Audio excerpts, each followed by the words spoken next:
आविर्बभूव कलशं दधतर्ण वाद्यः पीयूषपूर्ण ममरात्वकृते सुराणां रोग्जालजीर्ण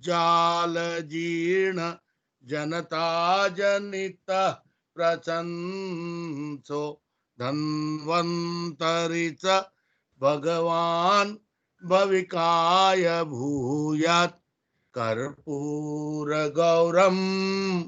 करुणावतारं संसारसारं भुजगेन्द्रहारं सदा वसन्तं हृदयारविन्दे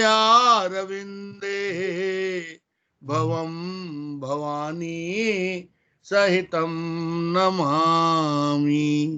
Om Shanti, Om Shanti, Om Shanti.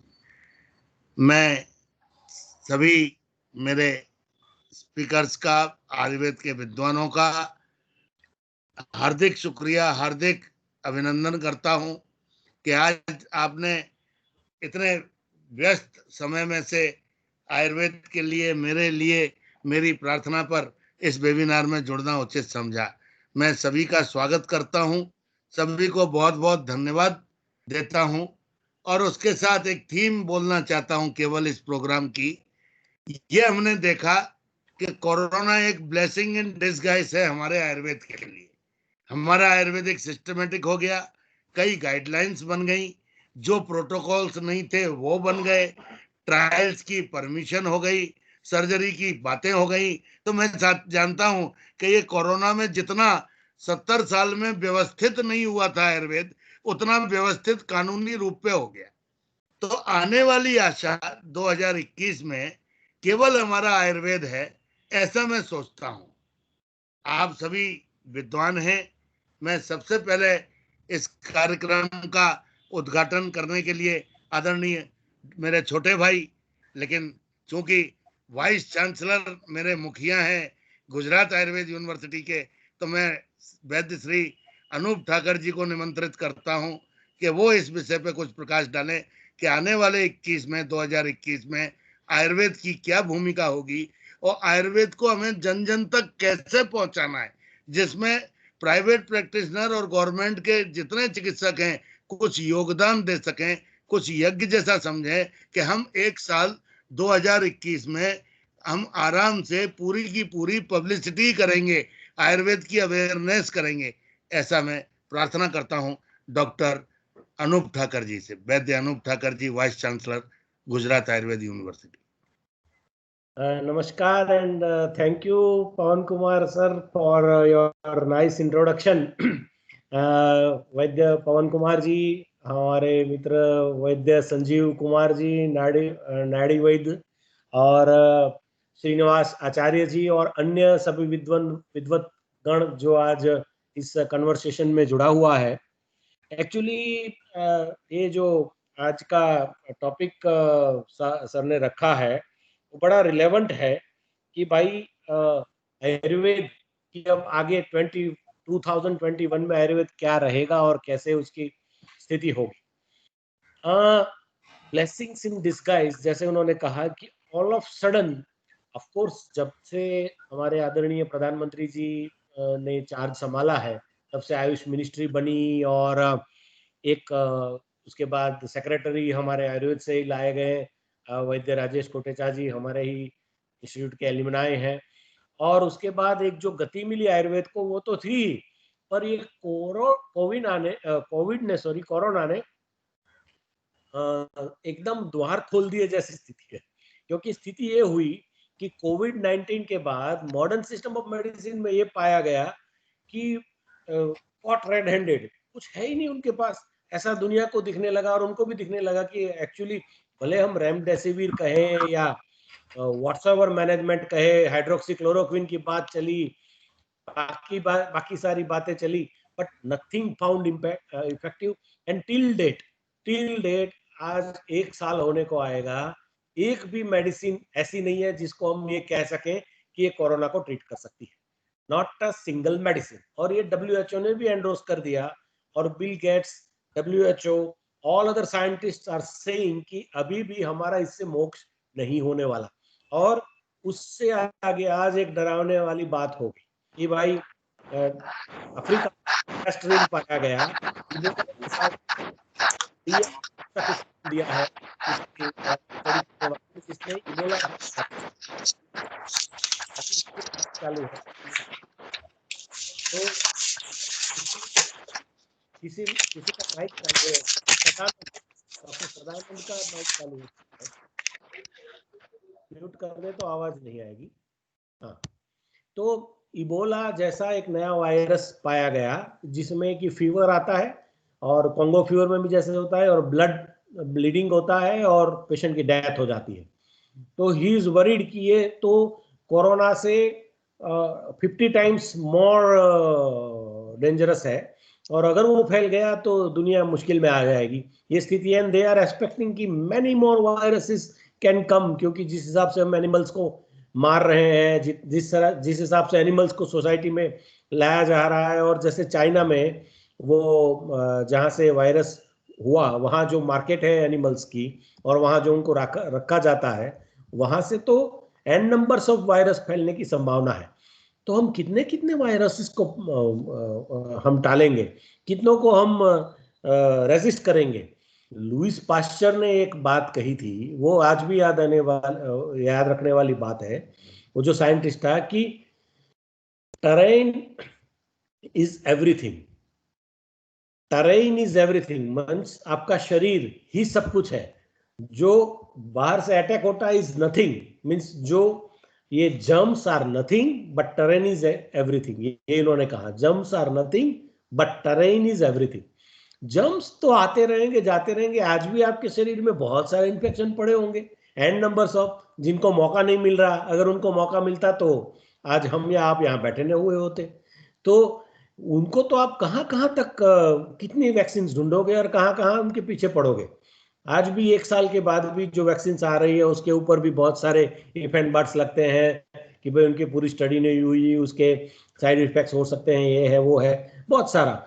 I believe that वो लेनी चाहिए, और वैक्सीन भी एक साइंस ही है।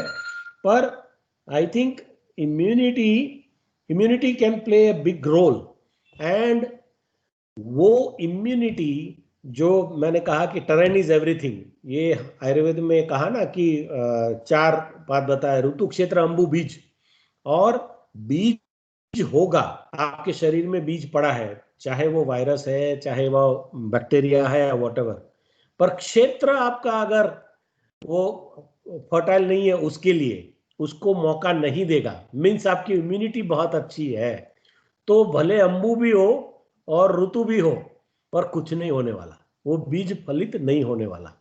सो ये आयुर्वेद के जो सिद्धांत है ना, ऐसे ही थोड़ी आयुर्वेद को शाश्वत अनादि अनंत कहा गया, उसके पीछे कारण है।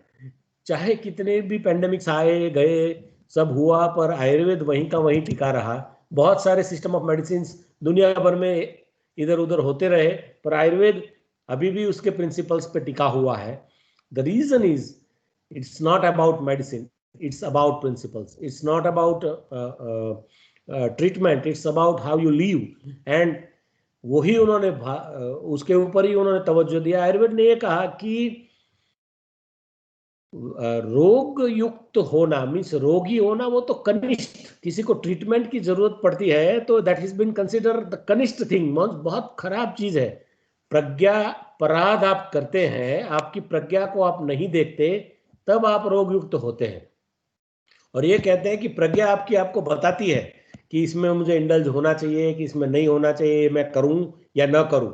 और आपको हमेशा आयुर्वेद ने कहा कि ऋतु काल और आपके समीक्षकारी जो वो अष्टांग हृदय का है, अष्टांग संग्रह का श्लोक कि कौन कौन भवत्य रोग, जो कौन किस किस को रोग नहीं होंगे, और उसमें एक लिखा है समीक्षकारी, जो सिचुएशन को इवॉल्व करता है और देखता है कि आसपास क्या घटित हो रहा है और उसके अनुसार बिहेव करता है।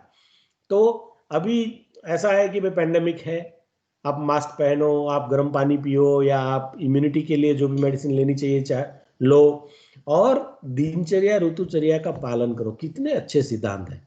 डायटेटिक्स जो हमारा कहा गया है, अगर हम सिंपल वो डायटेटिक्स को फॉलो करें कि भाई भूख न लगे तब तक न खाएं, भूख लगे तो आप पौष्टिक, सात्विक और शुद्ध और ताजा खाना ही खाएं, और रात को ठीक से निंद्रा लें, शाम का खाना जल्दी से खाएं, रेगुलर नित्य व्यायाम करें, नित्य अभ्यंग करें, नित्य कर्णपूरण, नित्य प्रतिमर्शनस्य, नित्य तेल मालिश, मीन्स सर में तेल डालें, और ये सब जो प्रिंसिपल कहें, और हमारा एक ट्रेडिशन कि भाई नमस्कार करो, हाथ मत मिलाओ, दूसरों को मत ज़्यादा वो करो, बाहर जाओ तो छाता लेके दंड लेके जाओ, शुद्ध वस्त्र धारण करो, ये सब चीज़ें जब आप पढ़ते हैं, जब बच्चा पढ़ता है अष्टांग हृदय में दिनचर्या में, तो उसको लगता है कि ये क्या, ये सब चीज़ें हैं, पर जब अब उनको समझ में आता है कि ये क्यों है और ये किस लिए है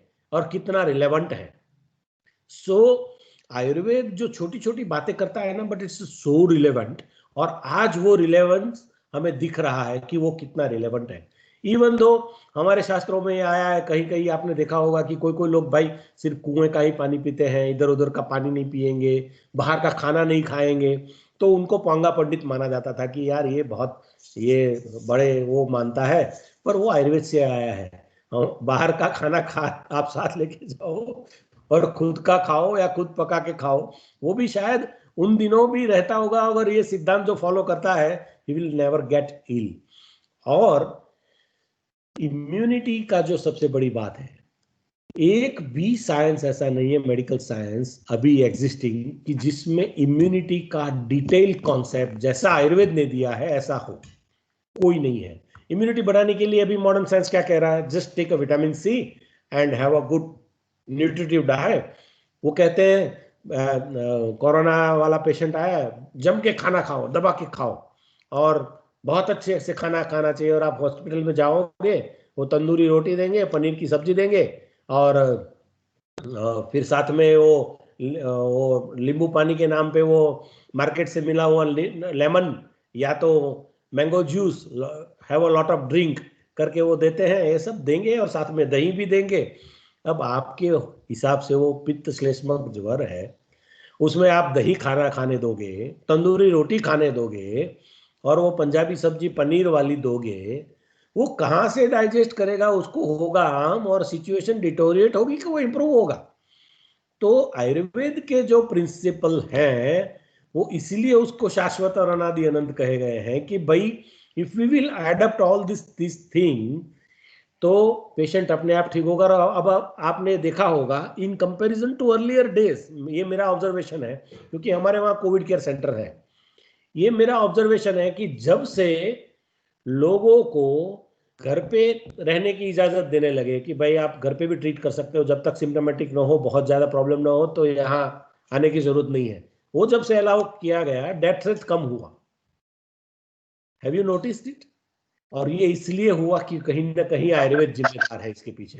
एक तो ये कि लोग घर पे आयुर्वेद ले रहे हैं, दूसरा हमारे लोगों के अंदर इम्बाइब्ड है हाउ टू ईट, कैसे खाना है, क्या खाना है, उसको पता है। उसको पता है कि फ्रिज का पानी नहीं पीना है, उसको पता है कि बाहर का वो जूस नहीं पीना है, उसको पता है कि दही नहीं खाना है जब बीमार है, तो उसको पता है कि मूंग चावल ही खाने हैं, और जितनी भूख लगे हल्का सा खाना खाना है। He knows that, and that's why इसका जिसको कह रहा है क्योर रेट वो ज़्यादा है, हाई है। तो ये कोरोना ने हमें एक रास्ता दिखाया है, पाथ क्लियर किया है कि भाई आयुर्वेद, ईस्ट और वेस्ट कहीं भी जाओ आयुर्वेद इज द बेस्ट, ये साबित हो रहा है और धीरे धीरे होगा। हमारी जो रसोई है जिसमें हम जो पकाते हैं, हल्दी, अदरक, जीरा, और ये मेथी, ये धनिया, ये सब जो चीज़ हम रूटीन में यूज़ करते हैं, वो उन सब की अपनी एक इम्पोर्टेंस है, और अपनी इम्यूनिटी पे रोल है, अग्नि पे रोल है। इसके उपरांत हमारे जो ट्रेडिशंस है, जैसे भगवान को तुलसी का भोग धराया जाएगा, और भोग उनको क्यों तुलसी का देते हैं, वो आपने जो भगवान को धराया खुद ही तो खाने वाले हो, तो इसलिए वो तुलसी भी इसलिए कहा गया कि भाई प्रभु को प्रसाद में क्या देंगे, तुलसी देंगे, और तुलसी आप फिर ग्रहण करोगे।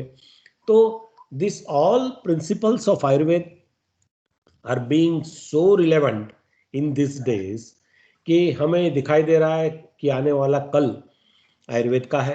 एक्चुअली अभी स्थिति ये होने वाली है कि लड़ाई में defence is the best strategy वाली स्थिति होने वाली है। क्योंकि मैंने जैसे कहा कि कितने वायरसेस की वैक्सीन ढूंढोगे, कितने बैक्टीरियाज के मेडिसिन ढूंढोगे, तो सबसे अच्छी बात तो यह है कि अपना किला मजबूत करो। So have a great defence. और वो डिफेंस की जहाँ तक बात आती है, प्रिवेंशन ऑफ द हेल्थ की जहाँ बात आती है, प्रमोशन ऑफ हेल्थ की जहाँ बात आती है, आई थिंक आयुर्वेद का कोई सानी नहीं है। There is no option for the Ayurveda. And that's why I strongly believe कि आयुर्वेद के तो दिन आ गए हैं और आगे से बहुत आने वाले हैं। और जैसे जैसे अभी ये एक इसके पहले एक सेमिनार था जिसमें मिनिस्ट्री ने किया था, जिसमें गट माइक्रोबायोम और डी एडिक्शन पे बात चल रही थी। अब गट माइक्रोबायोम थियोरी जो है, जैसे वो गट माइक्रोबायोम थियोरी एस्टेब्लिश होगी, आपकी आयुर्वेद की हर चीज साइंटिफिक हो जाएगी। आज जब हम कहते हैं ना कि कर्णपूरण, वो लोग प्रश्न उठाते हैं कर्णपूरण, अंजन या बाकी सब चीजों का, वो कितनी इंपॉर्टेंट है, ये जब गट माइक्रोबायोम थ्योरी आएगी वो अपने आप प्रूव हो जाएगी। हमारा आम पाचन, कॉन्सेप्ट ऑफ आम, वो भी जब ये गट माइक्रोबायोम थ्योरी प्रूव होगी, बहुत अच्छे से हम प्रूव कर पाएंगे। हमारा पंचकर्म, शोधन, ये सब थ्योरी जो भी है, वो भी जैसे गट माइक्रोबायोम थ्योरी डेवलप होगी, we will be able to establish the impacts and effects of Panchakarma very well. So अभी तो इतना साइंस डेवलप ही नहीं हुआ है कि जो आयुर्वेद में जो जो विधाएं हैं उसको पूरा साइंटिफिकली एस्टेब्लिश करके एक्सप्लेन कर सके हम। जैसे जैसे विज्ञान विकसित होता जाएगा, ऐसे ऐसे लोगों को समझ में आता जाएगा कि ये तो मिरेक्युलस साइंस है आयुर्वेद। तो ये इट इज इनएविटेबल, उसको कोई रोक नहीं सकता। और बस थोड़ा सा हमें वैद्यों को मेरे हिसाब से एकजुट होके विविध प्रकार के सुर न निकालते हुए, मिले सुर तेरा मेरा तुम्हारा तो सुर बने हमारा, उस हिसाब से चलना होगा। क्योंकि वैद्यों की हमेशा तकलीफ रही है, आई एम सॉरी टू से, थोड़ा सा लिबर्टी ले रहा हूं, पर आई एम सॉरी टू से, वैद्यों की हमें हमेशा आदत है कि 4 वैद्य एक दिशा में सुर निकाल लेंगे तो 5वां वैद्य हमेशा दूसरा सुर आलापेगा, उसको लगेगा कि मुझे कुछ अलग दिखना है। तो अलग दिखने की प्रवृत्ति करने की बजाय, I think if we come together and if we behave unitedly, it's a time that we can give a lot to the society, to the ailing society. Of course ministry of Ayush is leading from the front, और हमारे जो संस्थान है वो भी सभी उसी सुर में सुर मिला रहे हैं। We have done lot in the corona. हमारे इंस्टीट्यूट ने धन्वंतरी रथ चलाया है जो कि यूनिक मॉडल है और वो उसका बड़ा सक्सेस है। और आप मानेंगे नहीं, जामनगर में वंस अपॉन अ टाइम 100 के ऊपर केसेस चले गए थे। धन्वंतरी रथ शुरू होने के बाद आज दिन में 4 केसेस भी नहीं आते। That is the scenario. And even in Gujarat हमने 6 जगह पे गुरुची पे स्टडी किया, और गुरुची गनवटी पे, और उसके बहुत अच्छे परिणाम मिले हैं।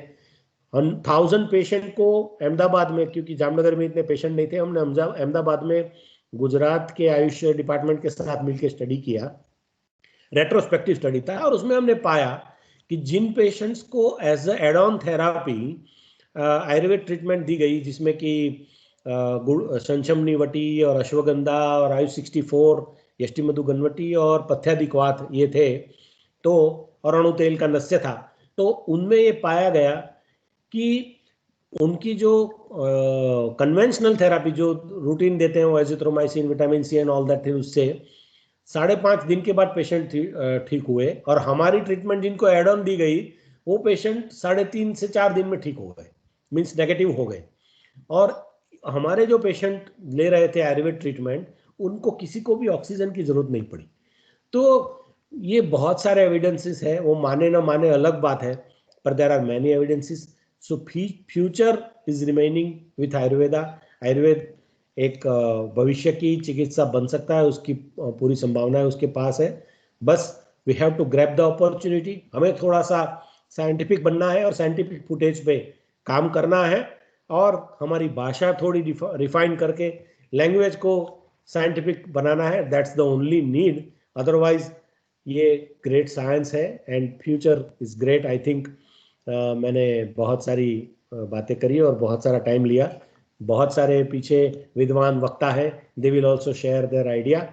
सो इन जनरल मैं यही कहूँगा कि भविष्य आयुर्वेद का है और बहुत उज्जवल है, ये मैं देख रहा हूँ। और आयुर्वेद विश्व को मुझे लगता है कि राह दिखा सके ऐसी क्षमता है। विदेशों से भी बहुत सारी इंक्वायरीज आ रही है, बहुत क्यूरियोसिटी आयुर्वेद के बारे में फैल रही है। और आपने देखा होगा कि जब INI बना 13 नवंबर को, तो टेड्रोस ने, नरेंद्र मोदी आदरणीय हमारे प्रधानमंत्री जी के उद्घाटन के बीच में जो WHO के जो है टेड्रोस, उन्होंने global centre for the traditional medicine वो भारत में खोलने की घोषणा करी।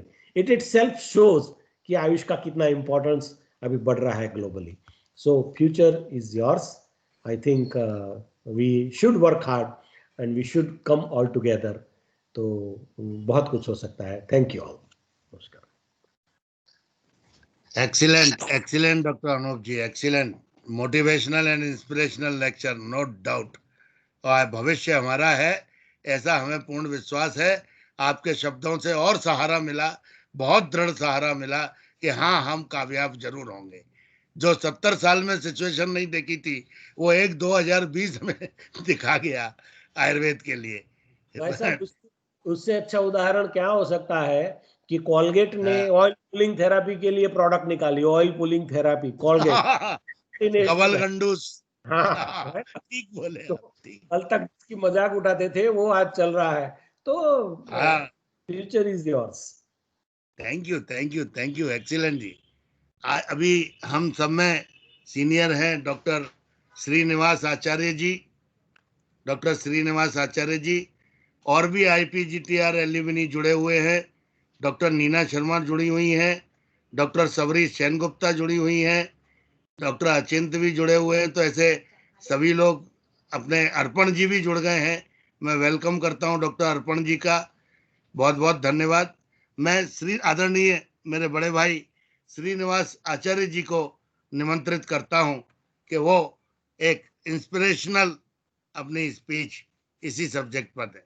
आदरणीय श्रीनिवास आचार्य जी।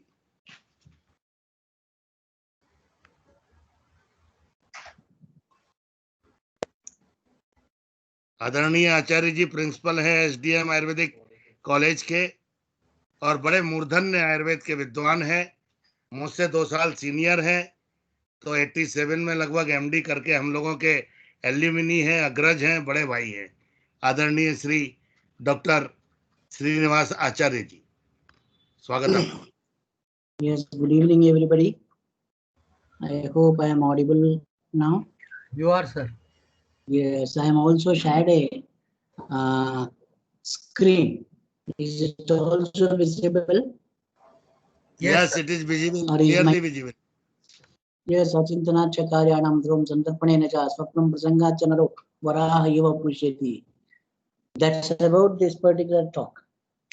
And if I am not wrong, if I see what are all the patients that are available, there are the patients who are suffering from the infection. There are the patients who are suffering from the degeneration. There are the patients who are suffering from the allergy. There are the patients who are suffering from the autoimmune abnormality. There are the patients who are suffering from the lifestyle disorders. Sometimes it's also referred as metabolic disorders. And among these multiple disorders, probably in almost all conditions, Ayurveda has got a role. And in that also, so far as the lifestyle disorders are concerned, which is also referred as metabolic disorders, where Ayurvedists have got a very great role as the incidence of the disease is increasing, and the Ayurveda too have a definite solution in such conditions. Yes, my due respects to Dr. Anup Thakur, Dr. Pon Sharma, Dr. Sanjay, and the many other great scholars in Ayurveda who are assembled here. And I will be speaking about the Santarpana Achara and that how it causes the disease and in what way we are supposed to go with the treatment of that. And that's considered one of the great area where Ayurveda can do.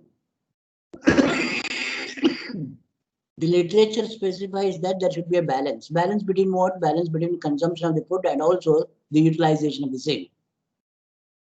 And Cheshta Desi Divasapna, Shayasana Sukhirataha. If the activity, if it is not balanced, too, Gorasa Gaudikascha Annahi Paishtikescha Matasha. If the person consumes a lot, that means person consumes a lot and accordingly doesn't do the physical activity, then there will be Santarpana Nimitta, there will be a cause that's known as Santarpana Nimitta that can cause multiple diseases. And you have another reference, and in one reference it is said that the consumption causes the excessive accumulation. Here it is said that excessive consumption will result in production of ama anna rasa in the rasadat, and therefore atisnehat medo janayati. This is another phenomena, and this is another, that means dyslipidemia is considered to be a major issue related to the metabolic disorders or the lifestyle disorders. And in the literature of Ayurveda, that is described as amarasa, that's in Sushruta Samya Tatatistovliam Apadayati. And Charaka has said about the Abadha Medas that actually causes the Prameha. And his third word which is being used is Shonita Bishandana, that causes Srotopalepa. And the three words Amarasa, Abadha Medas, and Shonita Bishandana, that refer to the same thing, and these are the different diseases. Amarasa is the word from Sushruta, Abadha Medas from Charaka, and the Shonita Bishandana is also from Charaka. All these refers to the same condition of dyslipidemia that can cause multiple diseases in the human beings. One is the Medo Mamsa Ativaddatva Chalaspek Udarastanaha, that means Staurya. That is one of the phenomena that occurs due to the excessive consumption. And it is being said that Aniladaya Vikaran Darunan Kritva. And the diseases may be so severe that it may be even fatal. It is not only the overweight and obesity, but the illnesses related to that may be even severe enough to kill an individual. And further, why these particular diseases that are caused by the excessive consumption of food and lack of utilization is more severe? He says that Sarvayava Chasya Roga Balavanta Bhavanti. All these conditions are very severe. Amrita Margatva Sotsam, because these are, or this particular single etiology of Santarpana Nidana that causes Avarana of Marga, and that itself is fatal. And therefore, it is said that it's a very serious condition. And how about this particular, the Shonita Bishandana? Shonita Bishandana simply refers to the dyslipidemia. And is it only the excessive consumption and the utilization and lack of utilization that causes this? No, he says that another phenomena that's known as Viruddhahara that can also cause. And he says that Matsyan Payasa Sa Abhyavahare. One of the major etiological factor could be the consumption of milk and the fish together. Indeed, that means Viruddha Virata Shonita Pradushanaya. The initial insult is on the blood itself, Mahabhishandvatva. And what is that particular insult is about? It's about Mahabhishandana. And what is the result of this particular Abhishandana? Marga Parodaya. It will cause Marga Parodaya. What do you mean actually by the Abhishanda? Abhishanda in the sense, if the person has excessive secretion in the eyes, then it is called as Netra Abhishanda. And if the patient has excessive secretion from the rectum, then it is called as Gudha Abhishanda. And in that particular way, the Abhishanda has got the different meanings in different contexts. But present condition, Abhishanda Meda Kapha Vyapta Siddha. Abhishanda means the excessive Meda and Kapha within the blood vessel. That is called as Abhishanda. That itself is dyslipidemia, or the abnormal lipids which is circulating in the blood. And how about that particular TOFI 14? In sense, a person who is fat, and if the blood is checked, he may not be hyperlipidemic, maybe. And if a person who is lean and thin, and if the blood is checked, there may be hyperlipidemia also. That means the person who is thin outside, but maybe fat inside. A person who is fat outside may be thin inside. And why it happens so? That means it's not only the excessive consumption, lack of utilization, but it is the Viruddhahara. And the Viruddhahara can cause the Shonita Bichandana or the dyslipidemia, irrespective of the amount of consumption and also the lack of utilization. Therefore, he says that Tanmulam hi Shonita Bishanda. And this particular, the food habit that causes Shonita Bishanda. And secondly, it causes Damani Pratijaya, that is atherosclerosis. And therefore, the patient is Anyatamam Prapnoti Atava Maranamiti. And this particular condition, Shonita Bishanda and Damani Pratijaya, is not a simple disease. It's a fatal, it can result in fatal outcome. So this is another phenomenon that's related to the metabolic disorders. Further to describe, scanning of the literature, it says that initially it is a Santarpana Nidana. This causes Kapha and Medas Vriddhi. This Kapha and Medas Vriddhi is in the blood, therefore it is known as Shonita Bichandana. And this particular Shonita Bichandana results in Rasa Rakta Marga Upalepana. And this particular Upalepana is referred as Damani Pratijaya. And Damani Pratijaya eventually ends in Margavarana. And Margavarana causes multiple fatal diseases. This is what the literature says. The same is being translated in English, is copied in English. Santarpanidana means sedentary lifestyle. Kapha Medovardhi in the sense it is a metabolic syndrome. Shonita Bichandana is a dyslipidemia. Rasamarga Upalepan is atherogenesis. Damani Pratijaya is atherosclerosis. Margavarana is thrombosis. This is how the events happen, and finally the person suffers from the multiple diseases related to the same phenomena. What do you actually mean by the Damani Pratijaya? Damani Pratijaya, Damani Upalepa. That is actually Damani Pratijaya. It refers to the adherence of the Kapha and Medas into the walls of the Damani. That is the Damani Upalepa. That itself is called as Damani Pratijaya. And another meaning of the Damani Pratijaya is Upalepa Atichaya Pratijaya Atipuranam. Excessive accumulation of that. And that is infiltration on entrapment of the LDL. That itself is the phenomenon of the Damani Pratijaya. That is the another phenomenon. And further, this particular accumulation of the Kapha and Medas within the walls of that, Damani Pratijaya, Damani Upalepa, Damanina Pushtaka. There will be increase in the size of the vessels. That's referred as the vascular remodeling, or the tortuous the blood vessels happens. One of the best example for that, the thickening of the artery, thickening of the vessel is the locomotor brachialis. So Damaninam Pushtata is also called as Damani Pratijaya. And more important among these is Damaninam Vistara Bhava. The Gangadhara in his commentary says that Shonita Bichandana Damani Pratijaya means Damaninam Vistara Bhava. The distensibility of the blood vessels is also lost. That is how known as stiffening of the artery. That itself is the phenomena related to the hypertension. That's also called as Damani Pratijaya. It means Vistara Bhava. And further, it is being said that Damani Pratijaya Siraja Granthi. Ultimately, there will be formation of a vegetative mass within the vessel that is known as Siraja Granthi. That means atherosclerotic flakes vulnerable to spontaneous erosion and causing thromboembolism. Or to say, if all these events are put together, all these events, either it is the Viruddha Ahara or it is the Santarpana Nidana. What they cause? Atisnehat Medojan. They cause excessive fat, where within the blood that's known as Shonita production. What is that particular condition is called as? That is called as Shonita Bichandana. What is the result of that? That is accumulation of the same within the wall of the vessels. What will be the result out of that? It is increase in the size of the Damani. That is Damani Pushtara. Vistarabha, absence of distensibility. Damani Pratijaya, excessive accumulation. Siraja Granthi, formation of thrombus within the vessel.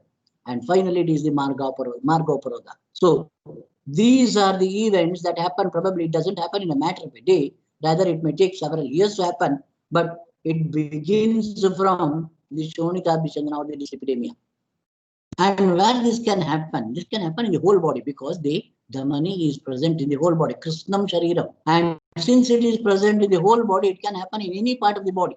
And when it happens in the different parts of the body, why it is called as Rasarakta Marga, or is it called as Damani, where it says that within the blood, within the body, the Rasa and Rakta, they circulate together. That means Kimva Rasati Raso Dravadhatu Chetena Rudiradinam Apidravanam Granam Bhavati.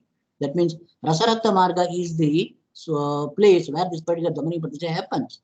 and it is present in the whole body. And if this particular, and how about this particular whole body involvement and fatal outcome, that it says that कफमेध निरुद्ध मार्गत्वाच अल्पव्यवायो भवति आवृत मार्गत्वादेव शेष धातवो नाप्यायन्ते अयमत्व अल्पप्राण भवति. Then the major disease of the metabolic disorder, major multiple disorders related to the metabolic disorder, प्रमेह पिडक ज्वर भगंधर विद्रदि वात विकाराणाम अन्यतमं प्राप्य पंचत्वम उपयाति. And further it says that the person may suffer from multiple diseases related to the Margavarana, and it is killer disease. And therefore, sarveva chasya roga balavanto bhavanti. All these are the serious diseases. Avrata margatva srotsam, because the blood vessels or the vessels are obstructed. And therefore it is said that best way to prevent this is correcting the kapha and medha accumulation in the blood or the Shonita Abhisandana. If the Shonita Abhisandana is corrected, prevented, then whole of this particular event until the Panchatva, this can be prevented. That is the line of treatment that is described for this all these metabolic disorders. Let me give you a small example. This is related to the Vatarakta. This also considered to be the, and in the variant form of the Vatarakta, it is said that Kupito Marga Samrodha, Medasova Kapaseva, Medas and Kapha. It is actually the Shonita Abhisandana. Ativridya Anile Nado Shastam Snehana Barmanam. Therefore, Snehana Barmana should not be given, that can worsen the Kapha and Medas. Therefore, he says that. Hello, am I audible? Shilajit Prayogesha Gugulo Homakshi Kachesa. Shilajit Prayoga and Gugulu. This should be the line of treatment that should be in case of Kapha and Medas when it is increased. Further to add, this is from the Vata Vyadi, where he says that Vate Vibadda Marge Meda Kapha Pitta Raktena, Meda and Kapha, when it is obstructing the Vata Marga, that is again the blood vessel. Then he says that Doshana Bandhu Prashastam Yerandajam Tailam. Rasayananam Sarvesham Upayoga Prashasade Shailasya Jatanotatam Payasa Gugulotava. So in the Vatarakta, when the Shonita Abhisandana has resulted in Margavarana, the same treatment. In the context of Vata Vyadi, when the Margavarana is present, the same treatment. That means the line of treatment is for that particular Margavarana, that Shonita Abhisandana itself. And if the same occlusion of the vessels, if it happens in the abdomen, then it is called a splanchnic circulation resulting in mesenteric ischemia. And the word used here is gulma. That means a patient who is suffering from the hridroga, or a patient who is suffering from the Vata Vyadi, like that, the cerebrovascular accident, if you take the history, they will give the history of either the IHD or some other disorder. Because all these are caused due to the same etiological factor of a Shonita Drishti and Margavarana. And therefore it says that Rudrogo Vidripliha Gulmo Adisaravacha Bhavanti Upadravastesham Avrutanam Upechanat. So even in case of the Vata Vyadi, if the Margavarana is present, Margavarana requires a separate medication. And it can even cause gulma, that is the mesenteric circulation failure, and resulting in the abdominal pain. It so happens vascularity of the head may be affected by Unmade Vataje Purum Snehapanam Visheshvate Kuryat Avrta Margeto Sasneham Murdashodhanam. This is about the description of a vascular dementia. Savaraneta Tanishidameva Yadukta Meda Kapabhyam Anirodha. So that even in case of the Unma, the same phenomena, that's actually the vessels obstructing the blood vessels circulating the blood. That's vascular dementia. The same is also possible in the kidney, that is referred as Mutra Ukasada. Atra Vayoha Avaranakata Eva Kopa, in the Mutra Ukasada. The same is the phenomena or the pathogenesis. And if you see about the Hruschula, Kafapitta Avarudastu Marutu Raktamurchita, again it is the same phenomena. Therefore it says that Shila Hayam Vishaga Pramata Prayoje Kalpa Vidana Vistam Prasham Tata Agastama Babileham Rasayanam Brahma Mathamalakya. So here again it is the Shilajitu in case of the Hridroga or Urchula, because it is related to the Margavarana and Shonita Abhisandana. Put together, if you put together Margavarana, if it so far the illness is concerned, if it happens in different parts of the body, symptoms are different, and accordingly the diagnosis goes. If it involves in the shiras, then it is called as Pakshagata. If it is involved related to the higher function, then it is called as Unmada. If it happens in the Hridaya, then it is called as Hridshula. If the same happens in the abdomen, then it is called as Gulma. If the same happens in the leg, then it is called as Vatarakta. But in all these conditions, Margavarana is the pathology, and at the same time, the same is treatment. That means Sarvadahika Samprapti. It can happen in any part of the body.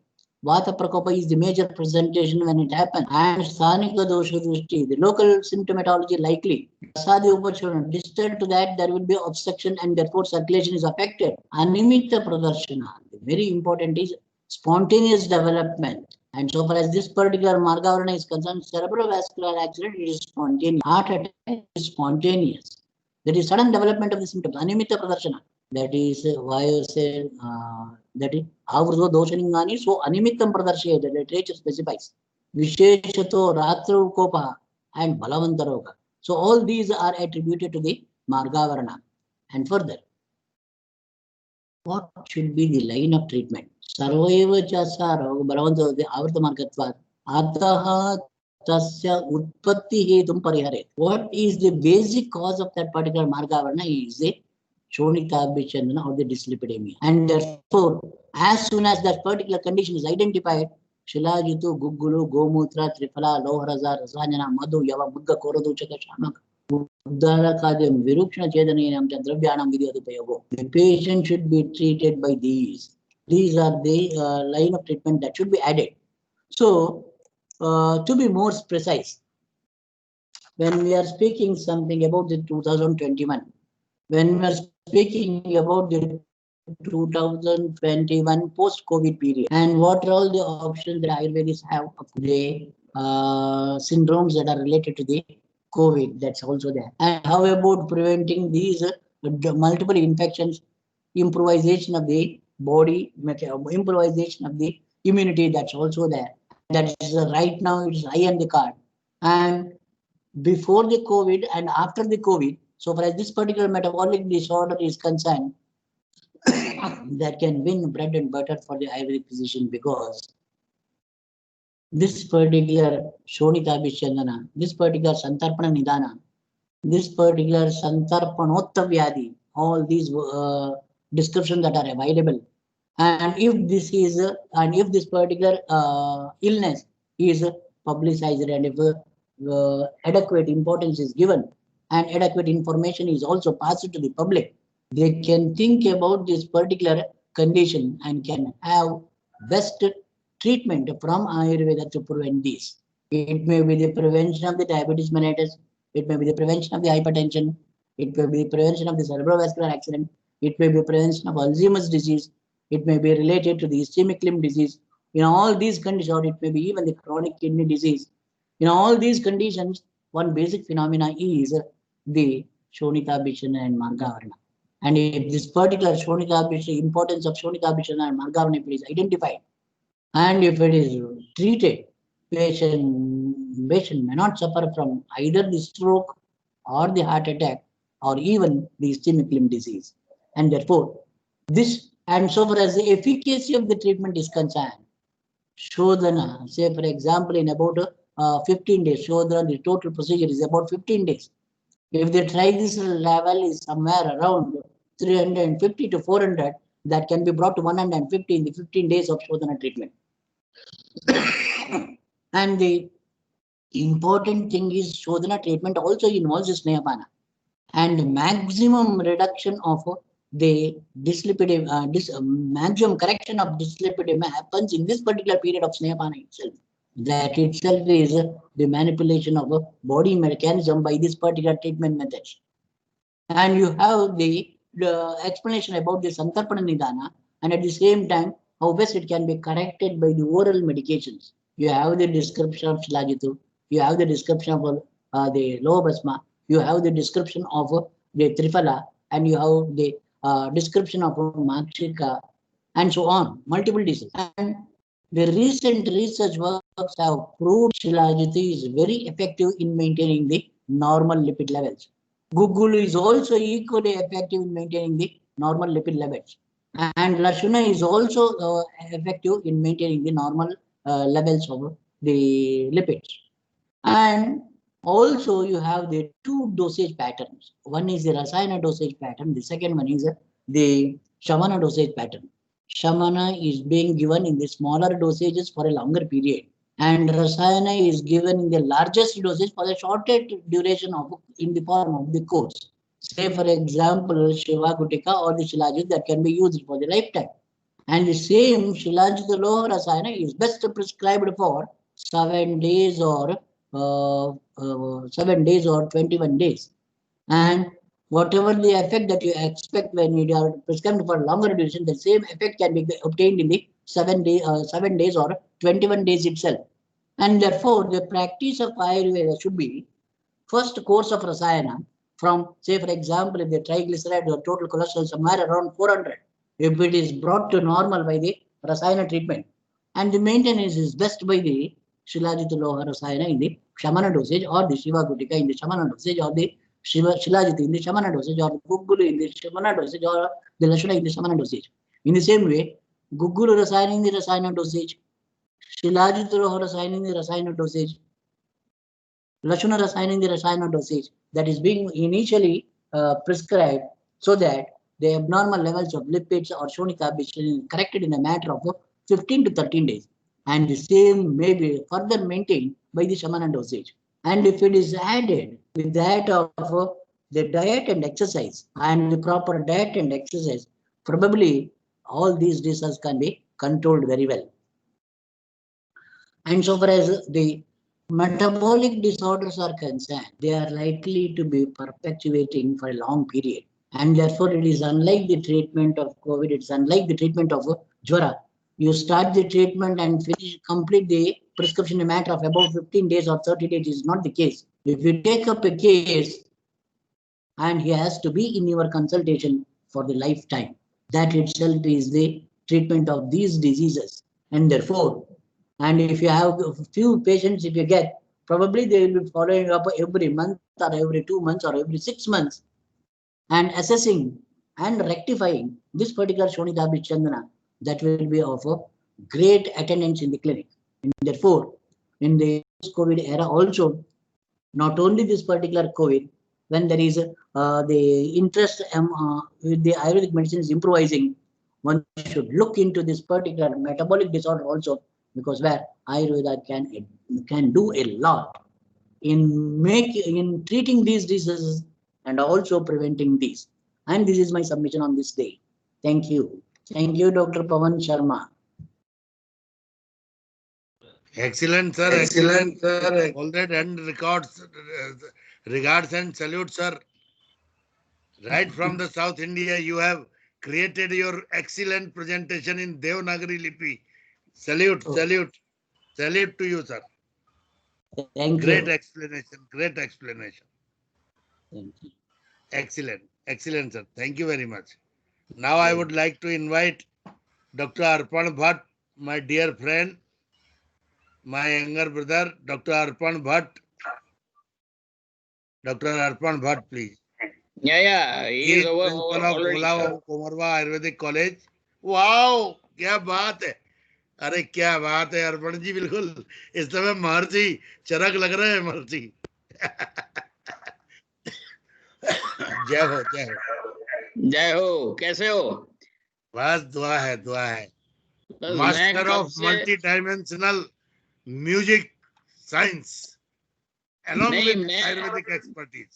मैं कब से देख रहा हूँ ये छाजेड़ जी अपनी मूंछों को ताव दे रहे हैं और मुझे बहुत डर लग रहा है. नहीं, आप दोनों की मूंछें बिल्कुल कंपेरेबल है. आप तो मूंछों के साथ दाढ़ी भी रखते हैं. क्या बात है. So, thank you very much. हाँ जी. नमस्ते अर्पण जी. नमस्ते नीना जी, कैसी हैं आप? बस एकदम ठीक. हाँ जी. Pawan ji, thank you so much for having us all over here and letting us get together, maybe not in person, but at least virtually. It feels so great to be amongst the luminaries and all friends to be over here. Thank you very much.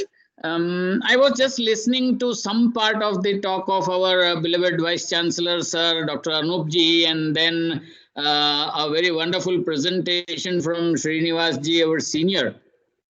And the topic which has been allotted happens to be Ayurveda, the ultimate hope in 2021.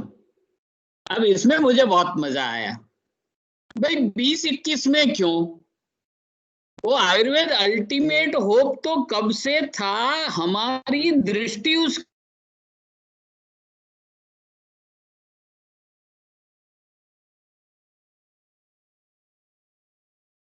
दवाई आयुर्वेद और homeopathy पे ही चली है। तो यहाँ जब मैं बात कर रहा हूँ आज अल्टीमेट होप के संदर्भ में, तो सिर्फ आयु की या आयुर्वेद की बात नहीं है, अपने जितने भी पारंपरिक विज्ञान हैं, ये सारे पारंपरिक विज्ञान हमारे अल्टीमेट होप हैं। क्यों? क्योंकि शायद हम यांत्रिक विज्ञानों से और यांत्रिक विज्ञानों से हुए आविष्कारों के पीछे इतने भागने लग गए हैं कि भागते भागते हम खुद यंत्र से बन गए हैं।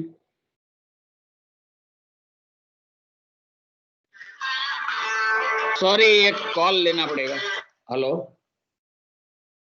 हाँ बोलो। સવારે અત્યારે તો હું એક વેબિનારમાં છું। हाँ, तो हम यंत्र से हो गए हैं। अब चूंकि हम यंत्र से हो गए हैं तो हमको यंत्र मानव से फिर से एक बार मानव बनना पड़ेगा। हमारी मानवीय संवेदनाओं को जगाना पड़ेगा, और मानवीय संवेदनाओं को जगाने के लिए जो सबसे ज्यादा और सबसे बेहतर काम यदि कोई कर सकता है तो वो हमारी परंपराएं हैं, हमारे शिष्टाचार हैं। और जब हम हमारी परंपराओं की बात करते हैं तब अपना जो विज्ञान है, क्योंकि यही सोच करके तो शायद कहीं ना कहीं, भले कुछ लोग मजबूरी से इस विज्ञान को पढ़ने के लिए आए होंगे कभी कभार, तो पर जो लोग आज इस विज्ञान के साथ जुड़े हुए हैं और इस विज्ञान के हेतु काम कर रहे हैं, उन सबके पीछे, उन सबके दिलों में कहीं ना कहीं तो ये मंशा रही कि भाई इस विज्ञान को ठीक तरह से समझा जाए और इस विज्ञान को और आगे बढ़ाया जाए।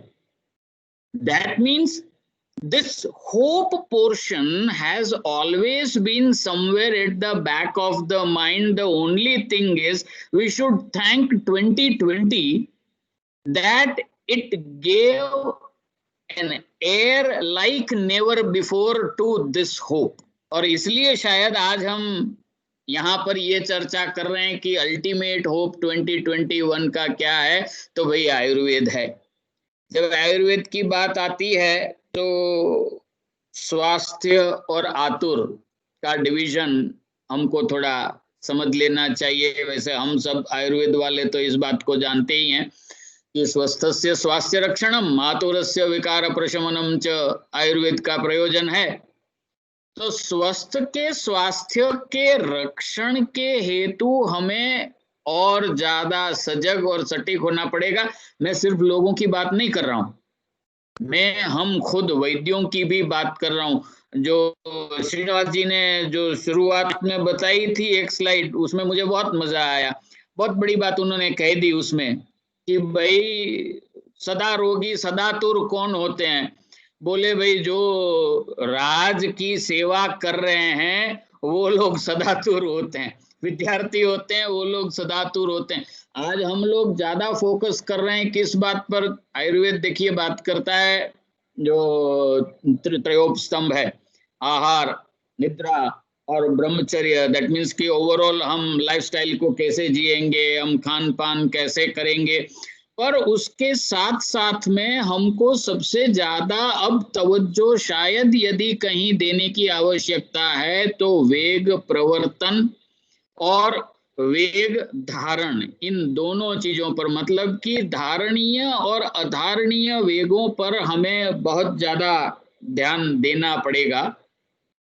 कई बार मैं सुनता हूँ बहुत ऐसे लोगों को जो इतनी सारी मोटिवेशनल बातें करते हैं। बहुत अच्छा है, मोटिवेशन जिंदगी का एक बहुत बड़ा अहम हिस्सा है, I totally agree with that. But sometimes what happens that the motivations don't click the way they should. तो इससे ये हो जाता है कि बंदा बाकी सब कुछ छोड़ करके किसी एक विषय के पीछे ऐसा लग जाता है कि बाकी सब कुछ भूल जाता है। हमारे यहाँ पर जब प्रकृति की बात चली और प्रकृति परीक्षण की बात चली, तब कौन सी प्रकृति वाले कौन से व्यवसाय के साथ सही तरह से जुड़ पाएंगे, उसकी भी बात कहीं ना कहीं तो आई है। पर आज के इस परसेंटेज के युग में कहीं हम उस बात को तो भूल ही गए। I am talking about the aptitude, I am just not talking about the attitude और the merit of a person coming into different fields, but whether they have an aptitude or not. क्यों?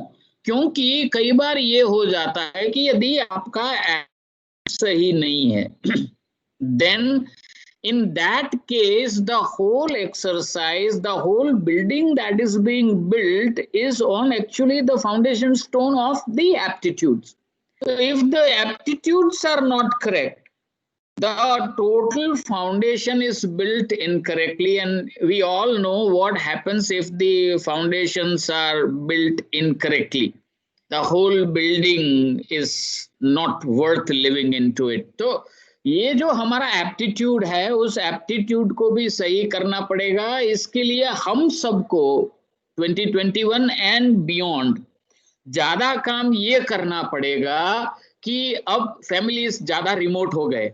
पहले तो दादी माएँ हुआ करती थी, हर एक family में बुजुर्ग ऐसे हुआ करते थे कि भाई जो हमारी परंपराओं के बारे में, हमारे इस विज्ञानों के बारे में बच्चों को बताते थे, उन विज्ञानों से काम करते थे, उनकी सेहत वापस लाते थे।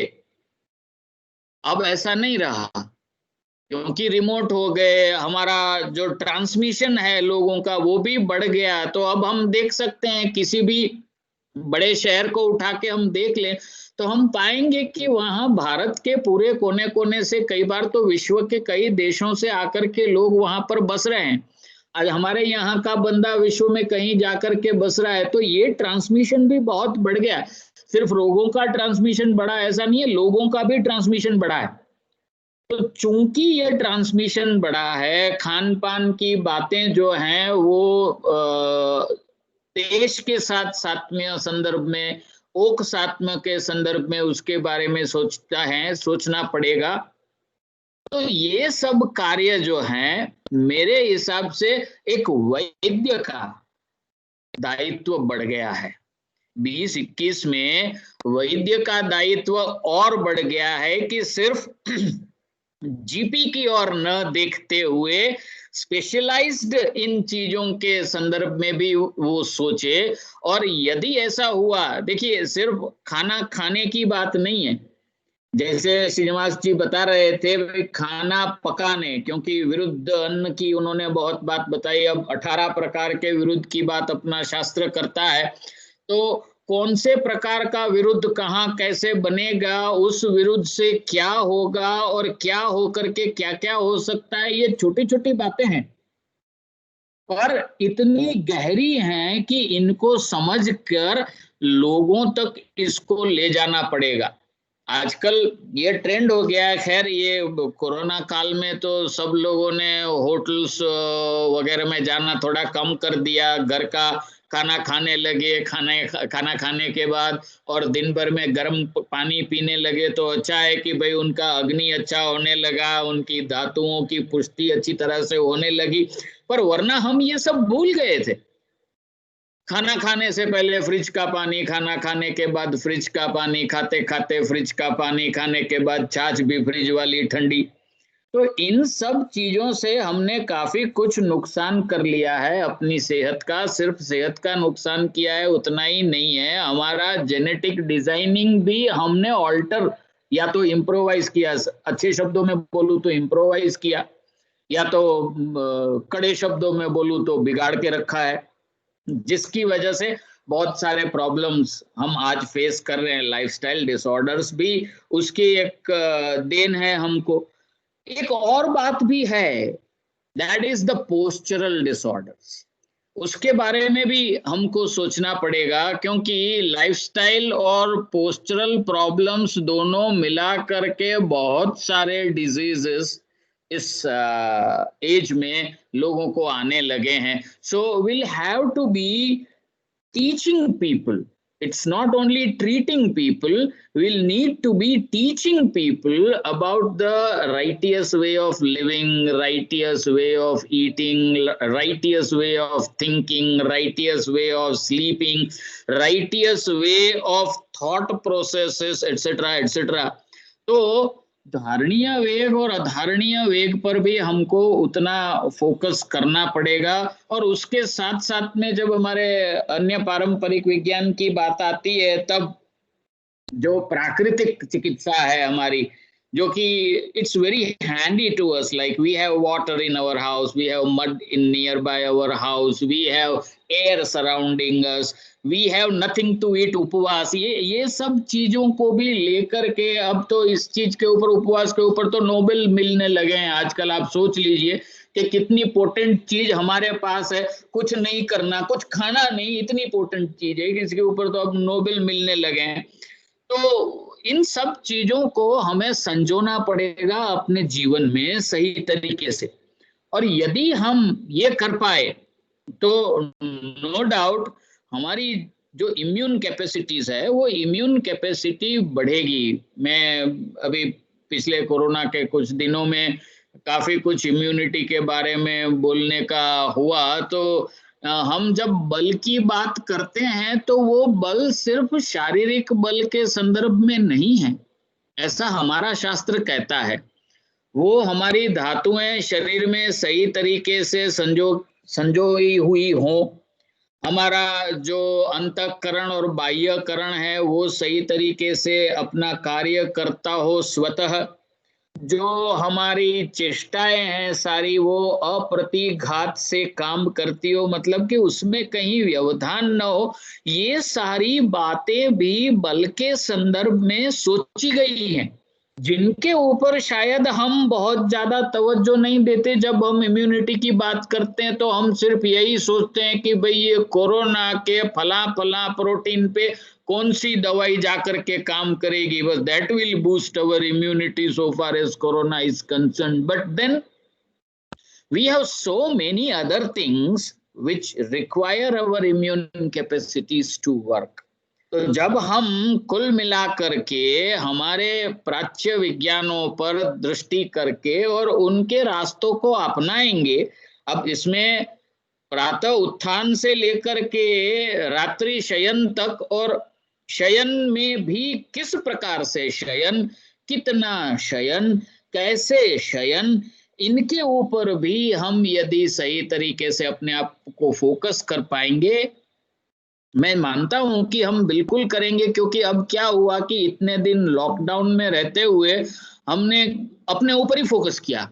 हम एटलीस्ट हम इतने तो स्वार्थी हुए कि हम अपने बारे में और अपने फैमिली में कौन कौन रहता है उनके बारे में सोचने लगे, जो आज तक सिर्फ मोबाइल में से बाहर नहीं निकले थे, या नेट के जंजाल में से बाहर नहीं निकले थे, या सिर्फ पैसा कमाना है और टारगेट पूरे करने हैं उसमें से बाहर नहीं निकले थे। एटलीस्ट अपने आप को देखने लगे, अपने लोगों को देखने लगे, अपने फैमिली को देखने लगे। तो ये एक जो नयापन आया है जिंदगी में, उस नएपन को हम और अच्छी तरह से संजो पाएंगे इस आयुर्वेद की वजह से।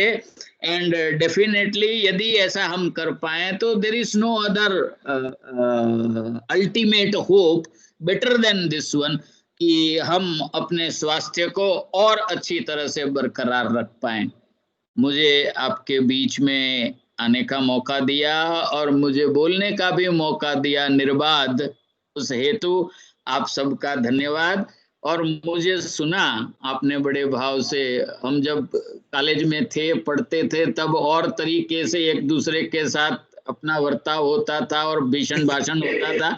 आज किसी और मकसद से कोई किसी और प्रकार का हुआ। So thank you once again Pavan ji, Sanjay ji, Anup ji, Shrinivas ji, Neena ji और भी जो मित्र लोग हैं, जयदेवन जी और भी, उन सबका बहुत बहुत धन्यवाद। बहुत बहुत धन्यवाद, बहुत बहुत धन्यवाद। बहुत ही इंस्पिरेशनल और मोटिवेशनल। आप तो as usual master of rhythm. क्या बात, क्या बात। चलिए, बहुत अच्छा, बहुत बहुत धन्यवाद अर्पण जी। मैं आशा करूंगा आगे भी आप निमंत्रण स्वीकार करते रहेंगे और सेमिनार वेबिनार में हम लोग कम से कम एक दूसरे के नजदीक आते रहेंगे। जी, जरूर जरूर। धन्यवाद, धन्यवाद। मैं मेरे भाई डॉक्टर नारी गुरु आचार्य वैद्य संजय छाजेड़ जी से अनुरोध करता हूं कि शायद जयदेवन जी किसी टेक्निकल मजबूरी की वजह से नहीं जुड़े हुए हैं।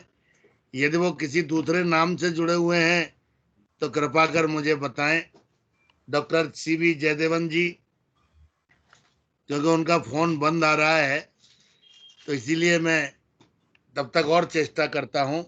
लेकिन नाड़ी गुरु आचार्य वैद्य संजय छाजेड़ जी से, क्योंकि ये हम दोनों ने ही प्रोग्राम बनाया था। एक्चुअली इसकी बीज की शुरुआत हमने और संजय जी ने कहा कि हम IPGTR वाले कम से कम बहुत दिनों बाद इस नए साल की उसमें एक उद्देश्य लेके मिले, तो ये आप लोगों ने वाकई में उस उद्देश्य को पूर्ण किया। मैं गर्वित हूँ, बहुत बहुत गर्वित हूँ। और मैं डॉक्टर वैद्य संजय छाजेड़ जी से निवेदन करना चाहता हूँ कि वो इस विषय पे कुछ रोशनी डालें। वैद्य संजय छाजेड़ जी। प्रणाम भाई श्री पवन जी। ये बड़ा ही अनूठा संकल्प लेकर जब पवन जी ने बात छेड़ी थी, तब हमने विषय रखा कि IPGTR जो आज भारत की राष्ट्रीय धरोहर जैसी संस्था है, उसके माध्यम से जो कुछ आयुर्वेद क्षेत्र में हो गया है, हो रहा है और होने वाला है, उस विषय पर बात करें।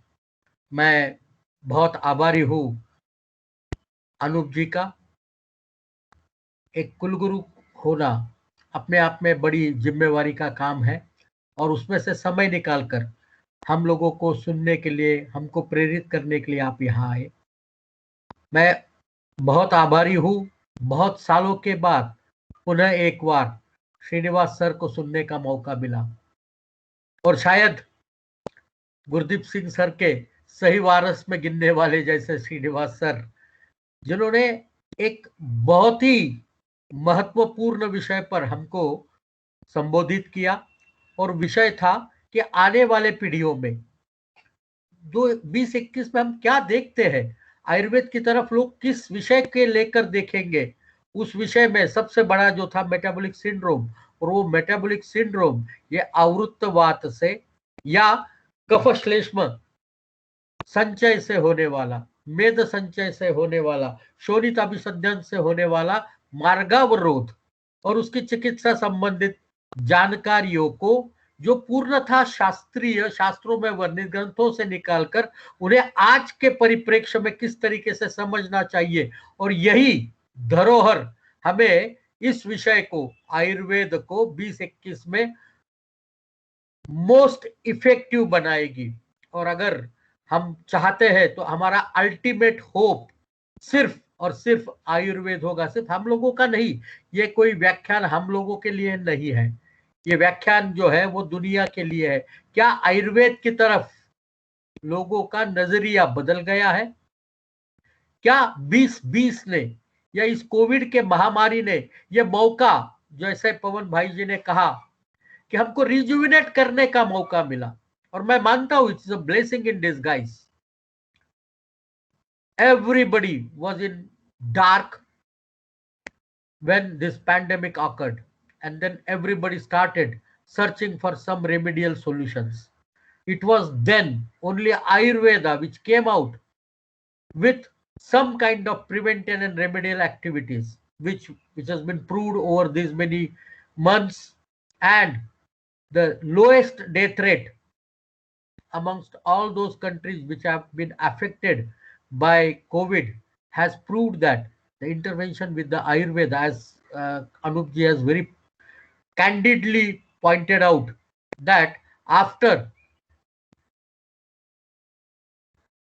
the home quarantine, home isolation for COVID has started, really the death rate started declining. And that has happened because everybody started using those principles which have been imbibed in our blood over generations of practice, the principles of Ayurveda, which had been taken over as the principles of life in Indian context. And all Indian communities are following those. That has reduced the death rate. पर क्या आयुर्वेद सिर्फ Covid तक की सीमित है? नहीं, जैसे कि श्रीनिवास सर ने बताया, हमारे तरफ अब लोगों का देखने का नजरिया बदला है। पहली बार आज से 6 वर्ष पूर्व आयुष डिपार्टमेंट बना। आयुष डिपार्टमेंट ने कुछ नए कदम लिए। We have one of the finest administrator, the same one of our good friend and an alumni from IPGTNR, Rajesh ji, जिन्होंने अपने भरसक प्रयासों से आयुर्वेद को नई पटरी पर लाने का प्रयास किया। और ये 2020 का कोविड हमें वो अपॉर्चुनिटी दे गया कि जिसमें हम दुनिया को दिखा सके कि आयुर्वेद क्या है। आज आयुर्वेद के प्रति लोगों का उत्साह दुनिया भर में अधिक मात्रा में बढ़ा है। मैं पिछले 6 सालों से आईआईटी मुंबई के साथ नाड़ी परीक्षा विषयक संशोधन में जुड़ा हुआ हूं। करीबन 25 वर्षों से नाड़ी परीक्षा में अलग अलग सिस्टम से पढ़ा रहा हूं। काय चिकित्सक हूं और इन महानुभावों में मैं अकेला प्राइवेट चिकित्सक हूं। मेरा एकेडमिक करियर नहीं है, मैं शिक्षक नहीं रहा, मैंने प्रैक्टिस करना प्रेफर किया, तो प्रैक्टिस कर रहा हूं। मैंने पहली बार इन दिनों में देखा कि कुछ रोग जैसे श्वास रोगी है, जैसे प्रतिशाय के रोगी है, पेट के रोगी है, उनकी संख्या बड़ी मात्रा में कम हुई। और कारण यही देखा कि आयुर्वेद का पालन घर घर में हो रहा है, बाहर का खान पान बंद हो गया है, मास्क का पहनना हो रहा है। हम बात कर रहे थे नैदानिक प्रक्रिया की, और इस नैदानिक प्रक्रिया में मुझे सबसे बड़ी इंपॉर्टेंट चीज आपके साथ शेयर करनी है।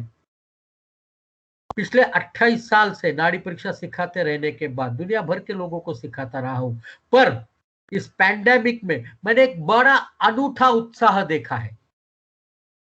अनूठा उत्साह इसलिए देखा क्योंकि हर एक व्यक्ति आज इस निदान पद्धति को एक्सेप्ट करने की, निदान पद्धति को समझने की, नाड़ी परीक्षा द्वारा नॉन इन्वेजिव और ज्यादा एक्यूरेट और ज्यादा पर्सनलाइज्ड निदान कैसे कर सकेगी, इस विधा पर ध्यान देने लगा है।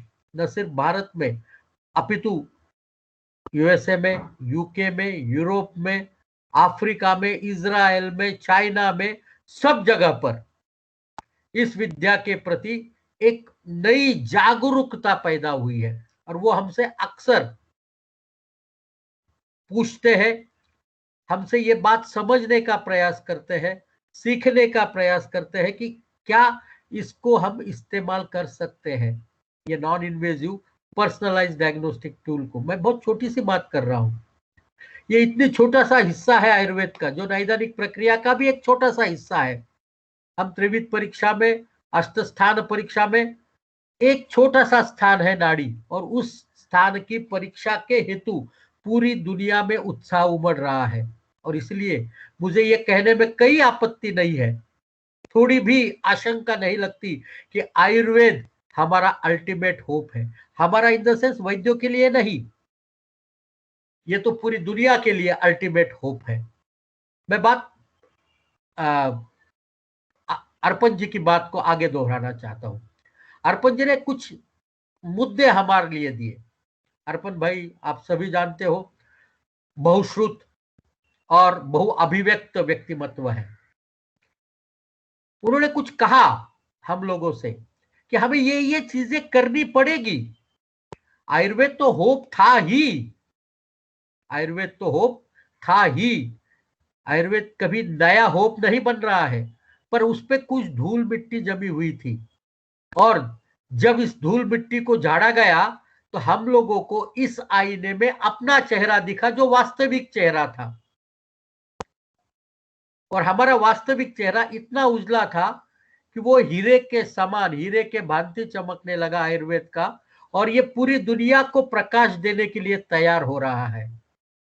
आज इस 2020 के महाप्रलयंकारी पैंडेमिक के बाद, जब 2021 की नए साल में हम निकल पड़े हैं, तो ये आशा के साथ निकले हैं कि यही मौका है हम लोगों के लिए, जिससे हम, प्रधानमंत्री जी ने जो बात कही कि आयुर्वेद भारत की नहीं पर विश्व की प्रधान चिकित्सा पद्धति में एक होगा। पहली बार भारत के प्रधानमंत्री ने ये बात कही कि आयुर्वेद को वो सिर्फ सेकेंडरी लाइन ऑफ ट्रीटमेंट या अल्टरनेटिव मेडिसिन नहीं मानते हैं, वो हमारी प्राइमरी लाइन ऑफ ट्रीटमेंट मानने लगे हैं। और वो ना सिर्फ भारतवर्ष के लिए परंतु संपूर्ण दुनिया के लिए प्रथम लाइन ऑफ ट्रीटमेंट बने, यही आशा के साथ आयुर्वेद में उन्होंने विश्वास जताया है। और मुझे लगता है कि हमारे प्रधानमंत्री के स्वरों में जो आत्मविश्वास झलक रहा था कि वो आयुर्वेद को विश्व चिकित्सा पद्धति का अग्रतम चिकित्सा पद्धति देख रहे हैं, यही तो वो होप है, जिस अल्टीमेट होप की बात पवन भैया हम कर रहे हैं। ये अल्टीमेट होप हम में जगाई होगी, ये धूल मिट्टी जो हमारे आईने से निकाली गई होगी, वो हमारे प्रधानमंत्री जी है। और ये हम उनके माध्यम से, उन्होंने दिए हुए मार्ग पर, उन्होंने बताए हुए शास्त्र को पुनर्जीवित करने की प्रक्रिया को अवलंबित करते हुए, मैं पुनर्जीवित ये शब्द इसलिए इस्तेमाल कर रहा हूं क्योंकि हमारे बहुत सारी पीढ़ियां, मैं कहूंगा पिछले कुछ दशक, आधुनिक वैद्यक से अभिभूत होकर, इवन हमारा संशोधन भी हम आधुनिक वैद्यक के समांतर चला रहे थे। तो हम प्रूव कर रहे थे आयुर्वेद की दवाओं से माध्यम से आधुनिक वैद्यक की परंपराओं को उपब्रूहित कर रहे थे। यहां पर हमें उपब्रूहित करना है आयुर्वेद को, हमारे आयुर्वेद सिद्धांतों को, आयुर्वेद की प्रक्रिया को, आयुर्वेद की निर्मित प्रक्रिया को। और आयुर्वेद की निर्मित प्रक्रिया में सबसे बड़ी बात जो आज हमारे तीनों पूर्व वक्ताओं ने कही कि वो न सिर्फ औषधि है, पर हम बात कर रहे हैं उस व्यक्तिमत्व की, उस आयुष्य की, जिसका बल बढ़ाना है, जिसके आयुष्य को निर्धारित करना है। Terrain is everything and we want to make the terrain the ultimate, and only Ayurveda can give that possibility, and only Ayurveda gives that hope that Terrain can be made ultimately healthy. And how we can do that? Arpan ji has very pointedly reiterated and reminded us for the best possible thing कि आहार, निद्रा और ब्रह्मचर्य, ये तीन उपस्तंभ है। इन तीनों उपस्तंभों का सटीक उपयोग करने की प्रक्रिया को हर एक वैद्य ने अपने रुग्णों के माध्यम से, हमारे हर किसी सोशल मीडिया, जिस किस मीडिया के माध्यम में वो जुड़े हुए, उस माध्यम से दुनिया तक पहुंचाना पड़ेगा कि आयुर्वेद न सिर्फ जड़ी बूटियों का शास्त्र है, जैसे विज्ञापनों में कहा जाता है आयुर्वेदिक जड़ी बूटी से बना, मैंने हिमालय से दुर्लभ जड़ी बूटियां लाकर ये बनाई औषध है। क्यों लाई है दुर्लभ जड़ी बूटियां? हमारा आयुर्वेद शास्त्र जड़ी बूटियों का नहीं है, हमारा आयुर्वेद शास्त्र हमारा जीवन शास्त्र है। और हमारा जीवन शास्त्र हमारे जिंदगी के हर एक पहलू को संभल कर, समझ कर, उस पे निदान करने की प्रक्रिया को देता है। और न सिर्फ भारतवर्ष के लिए, ये आयुर्वेद शास्त्र सिर्फ भारतवर्ष के लिए नहीं है। बहुत लोग इसको गलती से इंडियन मेडिकल साइंस कहते हैं। हम इंडियन मेडिकल साइंस नहीं है, we are the global medical science.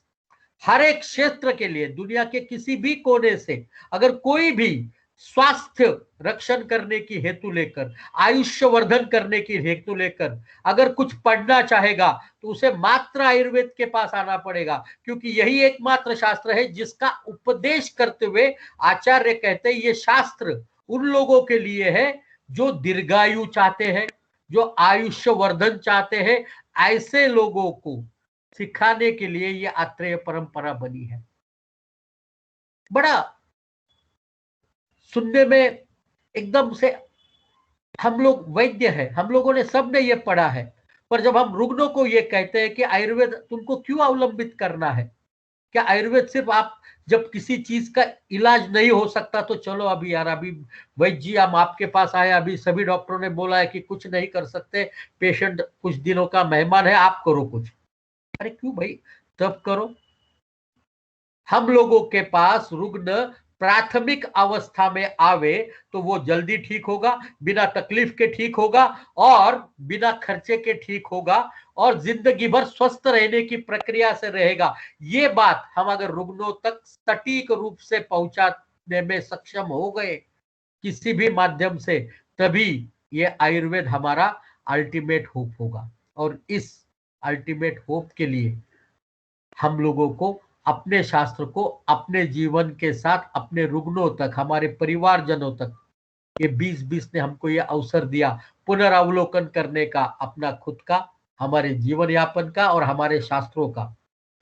मुझे लगता है जितने वेबिनार पिछले 8 महीने में हुए हैं, शायद उतने सेमिनार पिछले 70 सालों में नहीं हुए होंगे। नहीं हुए थे। शास्त्र को हर एक ने अपने तरीके से परिभाषित करने का प्रयास किया। आयुर्वेद शास्त्र को दुनिया के मैप पे लेके गए। मैं बात करता हूं, मैं पिछले 6 साल से IIT मुंबई के साथ जुड़ा हुआ। हम नाड़ी परीक्षा पे काम करते हैं, पर नाड़ी परीक्षा के लिए अंतरराष्ट्रीय वेबिनार्स करने का मौका मात्र इस कोविड ने हमें दिया। नाड़ी परीक्षा के लिए पूरे दुनिया से लोग आए और उन लोगों ने अपना अपना अनुभव रखा और मुझे ये सुनने में बड़ा आश्चर्य और आनंद भी हुआ कि नाड़ी परीक्षा के लिए तकरीबन 1200 से 1600 मशीन्स पूरे दुनिया में बन रही है, पर सबसे सटीक अगर कोई है तो वो जो आयुर्वेद का एल्गोरिदम इस्तेमाल कर रही है, वो निदान करने में सबसे ज्यादा सक्षम है।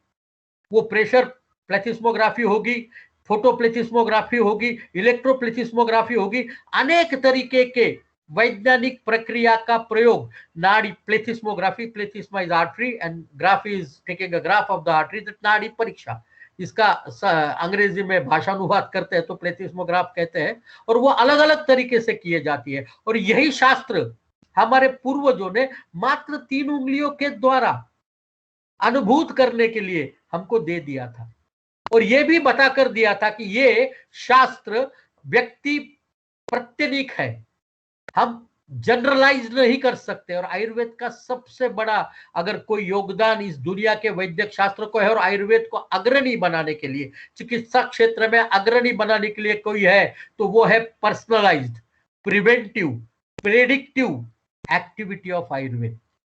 हम ही है, हमारा शास्त्र ही है जो पर्सनलाइज्ड है। एक दवा लाखों लोगों को नहीं, हमारे हर एक की दवा पर्सनलाइज्ड है। ये प्रिवेंटिव है, वो हमें रोगों को रोकने की बात बताता है, स्वस्थस्य स्वास्थ्य रक्षणम च।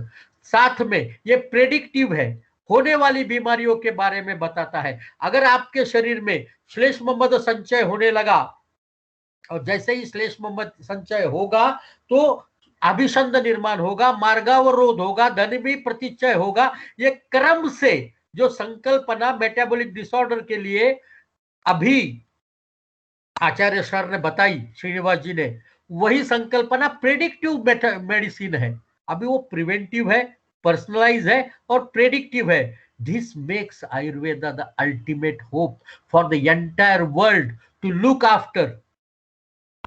after a medical pathy, a system of medicine which can not treat a disease. Covid आया, कोविड की वैक्सीन खोजो, आदमी इबोला आया, इबोला की वैक्सीन खोजो, एड्स आया, एड्स की वैक्सीन खोजो, स्वाइन फ्लू आया, स्वाइन फ्लू की वैक्सीन खोजो। यार कितने की खोजोगे, नहीं खोज सकते। एड्स हम जब से पढ़ते थे तब से है, और एड्स गया या एड्स की कोई वैक्सीन आई आज तक नहीं सुना। और एड्स का क्या हुआ अब भगवान जाने, अब एड्स की कोई बात ही नहीं करता। एड्स गया क्या मालूम नहीं, एड्स आया था क्या शंका है। पर हमारे यहाँ रिपोर्ट आज भी, हर एक रुग्ण को अगर सर्जरी करनी है, कुछ भी करना है तो एड्स की रिपोर्ट जरूर की जाएगी। Hepatitis C, number of diseases जो है मॉडर्न इन्वेस्टिगेशन उसका प्रॉब्लम है क्योंकि वो डिसीज ओरिएंटेड है। और आयुर्वेद के साथ सबसे बड़ी सुविधा यह है कि हम रुग्ण ओरिएंटेड है। हमारी पूरी चिकित्सा पद्धति उस रुग्ण पर है, उस रुग्ण की जिंदगी सटीक, सुखमय, आनंददायक कैसे हो, इस तरीके से है। और इसीलिए मैं ये समझता हूं कि हमें न सिर्फ आने वाले दिनों में भारतवर्ष के लिए, पर इस विश्व के लिए चिकित्सा गुरु की भूमिका निभानी पड़ेगी। हम आयुर्वेद के चिकित्सक और खास करके IPGT&R के एल्यूमनीज, ये हमारी रिस्पॉन्सिबिलिटी बनती है, क्योंकि हमारी संस्था को आज हमारे विश्व धरोहर के रूप में भारत का सबसे मानक ऑनररी संस्थान के रूप में मान्यता मिली है। यह कारण है हमारे गुरुजियों का, हमारे जो शिक्षक थे जिन्होंने हमें ट्रेन किया। यह हमारी जिम्मेवारी बनती है as an alumni of IPGT&R, as an alumni of Gujarat Ayurved university. हमारी ये जिम्मेवारी बनती है कि ये अच्छा आयुर्वेद जो है ये दुनिया के कोने कोने तक पहुंचाए, और आयुर्वेद के माध्यम से स्वास्थ्य रक्षण की परंपरा, स्वास्थ्य संवर्धन की परंपरा, आयु विवर्धन की परंपरा, आरोग्य प्राप्ति की परंपरा, दीर्घायु की परंपरा दुनिया तक पहुंचाए। यही अल्टीमेट होप होगा। दुनिया का हर व्यक्ति चाहता है कि वो जिंदगी उसकी, everybody wants to die young. Everybody wants to die young and as late as possible. That is important. There is a glitch. We want to die young because we want to have all vigor, vitality, everything as a young man. But we want to live longer. Even at the death of 120 years or 130 years, we need to have the younger body. And that is only possibility through the following of Ayurveda. और इसीलिए आयुर्वेद दुनिया का ultimate hope है। मृत्यु निश्चित है, पर मृत्यु आवे कैसा, इसके बारे में जो चिंता करने वाला शास्त्र है वही जिंदगी का आनंद आपको दिला सकता है, लंबी जिंदगी का, दीर्घायु का आनंद दिला सकता है, स्वास्थ्य युक्त जिंदगी का आनंद दिला सकता है, और वो आयुर्वेद है। इसीलिए आयुर्वेद अल्टीमेट होप है। और आयुर्वेद अल्टीमेट होप है। आयुर्वेद अपने आप नहीं जाने वाला, हम लोग माध्यम है उसके। हम वैद्य लोग, हम माध्यम है। अगर ये सोचोगे कि वो वहां से आके वो आयुर्वेद पढ़ेंगे और वो आयुर्वेद पढ़कर दुनिया को सिखाएंगे और फिर हमारे पास लेके आएंगे उसी बदले हुए आयुर्वेद को, मैं बहुत सारे उदाहरण कोट कर सकता हूँ। आज का समय और समय की मर्यादा और आज के विषय की गहनता उसके लिए मुझे आज्ञा नहीं देती है, वरना तो ऐसी बहुत सारी चीजें जो हम यहाँ से विदेशों में गई और विदेश होके आई। हमारी ये रिस्पॉन्सिबिलिटी बनती है, हमारा दायित्व बनता है आयुर्वेद के विद्यार्थी होने के नाते, आयुर्वेद के चिकित्सक होने के नाते, आयुर्वेद के प्रशिक्षक होने के नाते, आयुर्वेद के संशोधक होने के नाते। आज ये बड़ा एक सुअवसर मैं कह रहा हूं। ठाकर साहब जैसे एडमिनिस्ट्रेटर, दो प्राचार्य जो अपने आप में एक बड़े चिकित्सक है, एक बड़े योग शास्त्री है। हमारे तीसरे प्राचार्य वो एक बड़े पंचकर्म के ज्ञाता है। श्रीनिवास आचार्य सर का इलस्ट्रेटेड पंचकर्म की किताब पढ़कर शायद भारतवर्ष में कोई ऐसा विरला पंचकर्म चिकित्सक होगा जो नहीं सीखता होगा। जयदेवन जी की पंचकर्म की परंपरा को, उनकी चिकित्सा की परंपरा को आज विश्व भर में मान्यता है। ऐसे लोगों के साथ एक चिकित्सक, मैं और हमारे पवन भाई जो एक कंपनी के लिए संशोधन का काम करते हैं, नीना बेन एक बड़ी अच्छी संशोधिका जिनके संशोधन हम रेगुलर प्रयोग में लाते हैं अपने चिकित्सा में, उन लोगों के साथ एक बड़ा समूह। आप सोचो, एक सपना देखा है पवन सर ने कि न सिर्फ भारत के परंतु विश्व में जहां भी IPGT&R के लोग हो उन सबको इकट्ठा किया जाए, उन सबको एक प्लेटफॉर्म पे लाया जाए और उस प्लेटफॉर्म का उपयोग किया जाए आयुर्वेद को विश्व चिकित्सा प्रमुख बनाने का। और मैं बड़ी विनम्रता के साथ ये कहना चाहता हूं, मेरी तरफ से जो भी योगदान पवन भाई जी कहेंगे, आप सब लोग जो आदेश देंगे मुझे, मैं उसका बिल्कुल पूरी ताकत से इस्तेमाल करूंगा, अनुलंब करूंगा, अवलंब करूंगा। पर हमें ये 20-21 का मौका गंवाना नहीं चाहिए। न सिर्फ मैं ठाकर सर से विनती करूंगा, उनके पास पूरी एल्यूमिनी की लिस्ट मिलेगी, वो कहाँ भी सेटल्ड है उसकी जानकारी भी अंश मात्र में उनके पास होगी, क्योंकि वो ऐसे संस्था के प्रमुख है जिस माध्यम से ये जानकारी जुटाना बहुत आसान है। हमने अपने तरीके से ये कोशिश शुरू कर दी है और पूरे विश्व में IPGT&R के विद्यार्थीगण उपलब्ध है, बड़े पैमाने पे उपलब्ध, और अपने अपने क्षेत्र में अपना बिल्कुल स्थान बनाकर है। तो क्यों नहीं हम 20-21 को IPGTNR के माध्यम से आयुर्वेद को दुनिया की ultimate hope and probably not only ultimate hope, मैं तो ये कहना चाहूंगा कि ओनली होप बनाने के प्रति अपने कदम बढ़ावे और अपनी सहकारिता दे। मेरी तरफ से कुछ अगर कहने में कम ज्यादा हुआ तो मैं आप सबसे क्षमा प्रार्थी हूं। मैं एक बड़ा छोटा सा चिकित्सक हूं, अब पढ़ाने के क्षेत्र में नहीं है तो ज्यादा बोलने की आदत नहीं है, रुग्णों को समझाने की आदत है, तो कुछ कम ज्यादा हो सकता है। मैं आपसे माफी चाहते हुए मेरे शब्दों को यहीं पे विराम देना चाहता हूं और पुनः एक बार न सिर्फ पवन भाई से पर सबसे आग्रह पूर्वक विनती करता हूं कि आपके जानकारी में जो भी व्यक्ति दुनिया के किसी भी कोने में अगर उपस्थित हो, भारत में भी हो, तो भी उनकी जानकारी हम इकट्ठा करेंगे। एक IPGTNR का एल्यूमिनी समूह बनाएंगे, फेसबुक कम्युनिटी बनाएंगे, लिंक्डइन कम्युनिटी बनाएंगे, जितना भी सोशल मीडिया है उसका प्रयोग करेंगे। उस माध्यम से आयुर्वेद का जो बेहतरीन हिस्सा है, आज श्रीनिवास सर को सुनने के बाद लग रहा था मुझे कि मैं फिर से गुरदीप सिंह सर को सुन रहा हूं, थोड़े से समय के लिए, पर उन्हीं को ही सुन रहा था। और उन्हीं ने जिस तरीके से समझाया, बोलो आप अगर किसी डॉक्टर को भी समझाए, साला वो भी आयुर्वेद का कायल हो जावे। ऐसे शिक्षकों को जमा करना पड़ेगा, हमारे पवन भाई जैसे आयोजकों को जमा करना पड़ेगा, हमारे एडमिनिस्ट्रेटर अनूप भाई जैसे को जमा करना पड़ेगा, और सबको इकट्ठा लेकर अगर हम ये कार्य करेंगे तो मुझे नहीं लगता है कि Ayurveda will be the only hope, forget of ultimate hope, will be the only hope to the world. Thank you very much, नमस्कार।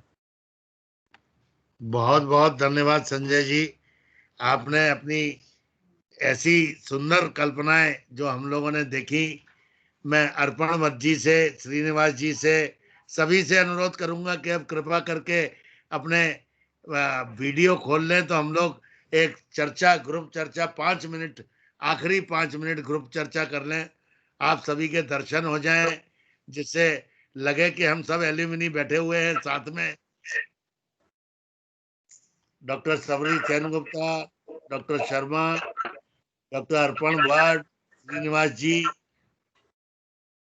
एक कल्पना देखिए अर्पण जी, श्रीनिवास जी, एक कल्पना की है कि अभी अपने यहाँ पंच महाद्वीप कहे या सप्त महाद्वीप कहे, कितने भी उपनिवेश हैं और महाद्वीप हैं, उन महाद्वीप के हिसाब से IPGTR के एल्यूमिनीज को खोज के हम लोग वहां की एक प्लेटफॉर्म बना के वेबिनार करें।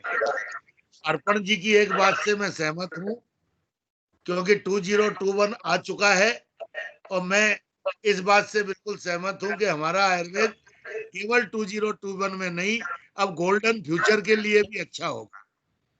तो अब आप लोग सजेस्ट करें, इस सीरीज का नाम में the ultimate hope, the ultimate confidence for golden health या फॉर परफेक्ट हेल्थ, आप लोगों के सुझाव में मांगता हूं। The ultimate confidence for golden health, ये भी एक हो सकता है।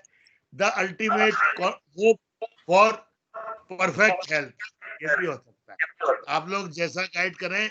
इस सीरीज की महाद्वीप वाइज शुरुआत करना चाहता हूं, फिर हम देशों में पहुंचेंगे।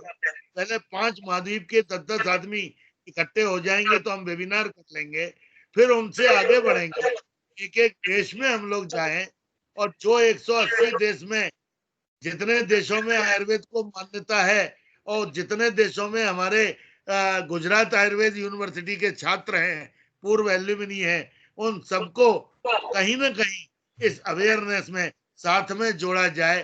तो मेरा मतलब एक छोटा सा सपना देखा है जो अर्पण जी और संजय जी, श्रीनिवास जी के साथ जरूर पूरा कर सकते हैं, ऐसा मेरा मानना है।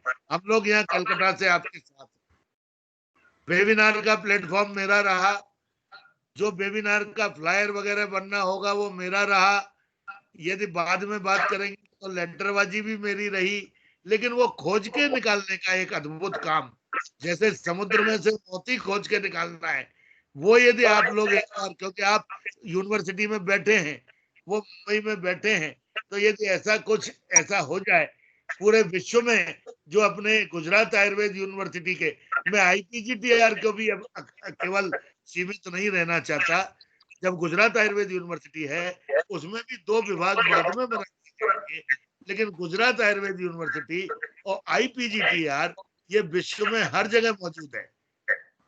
यदि हम समुद्र मंथन का काम शुरू करें तो मेरा मानना ये है कि मैं पर्वत बनने के लिए मैं राजी हूं, मुझे जितना चाहिए घुमाइए, मैं कुछ ना कुछ आपके सपोर्ट में आऊंगा, ये मेरा कहना है।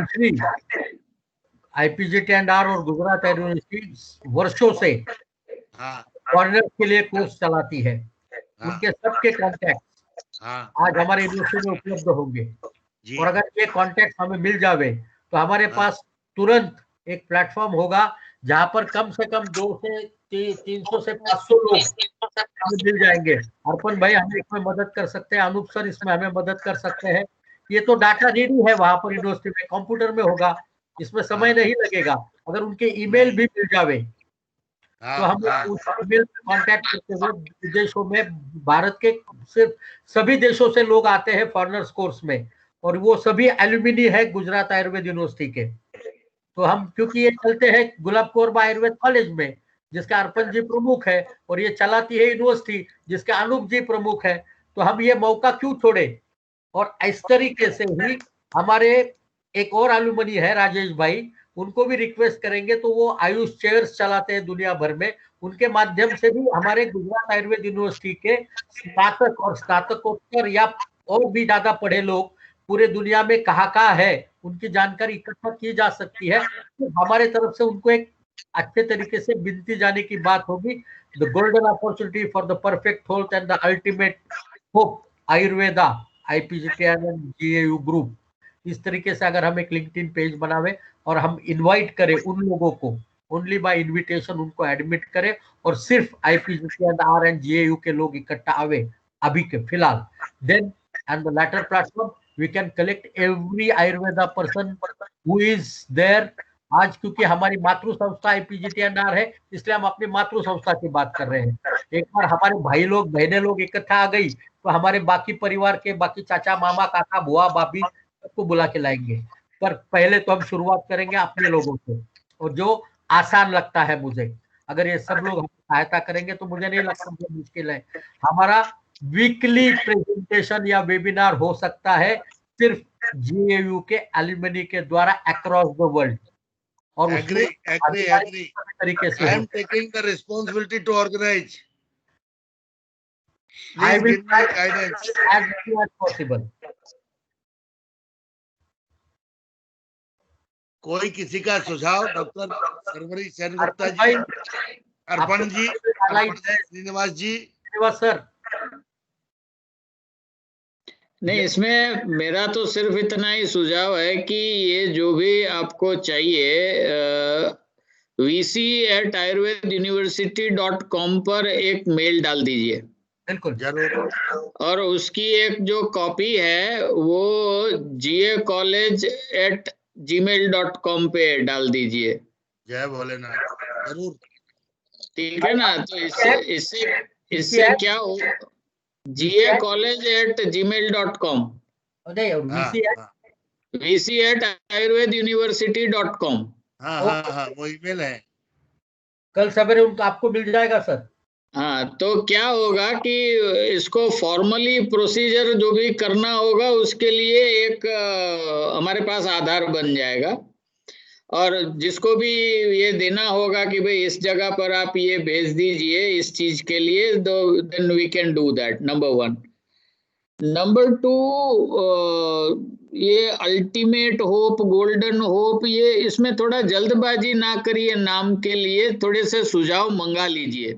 जरूर। परफेक्ट हेल्थ करेंगे, होलिस्टिक हेल्थ करेंगे, क्या करेंगे, क्योंकि बहुत सारे आयाम इसमें बनते हैं और जुड़ते भी हैं। तो थोड़ा सा इसमें मनोमंथन और विचार मंथन दोनों होने के बाद यदि हम इसका एक फ्रेज तैयार करते हैं तो अच्छा रहेगा, ऐसा मेरा मानना है।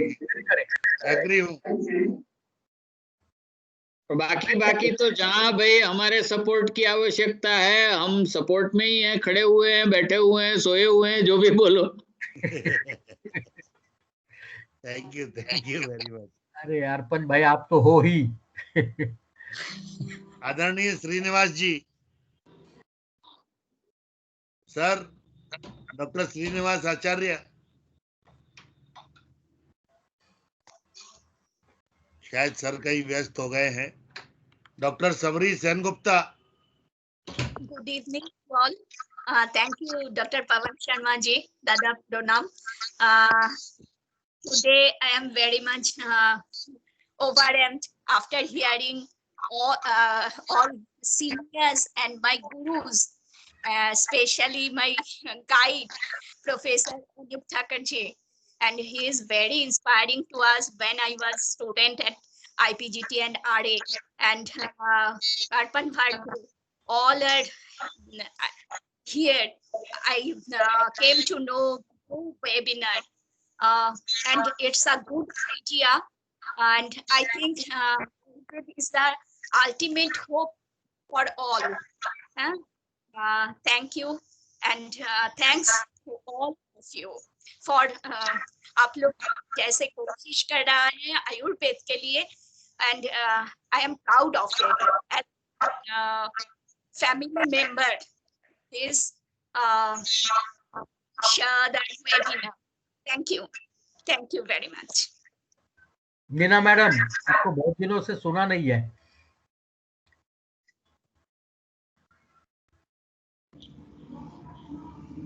मुझे तो बहुत आनंद हो रहा है कि सब हम लोग मिल रहे हैं और सब कुछ आयुर्वेद के लिए कर रहे हैं और अपना मदर इंस्टीट्यूट जुड़ेगा तो बहुत ही अच्छा है। तो आप लोग जो प्रयत्न कर रहे हैं वो मेरे लिए तो बहुत आनंद की बात है, क्योंकि पवन भाई तो मिलते रहते हैं, मुलाकात नहीं होती कभी, तो मैंने कहा नमस्ते किया जाए। हम R&D के आदमी हैं, R&D में बिजी रहते हैं।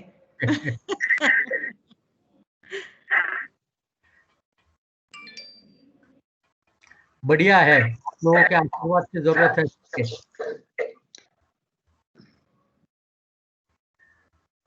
पवन भाई एक लेटर उनको लिख देते हैं आज। आप म्यूट है डॉक्टर पवन शर्मा।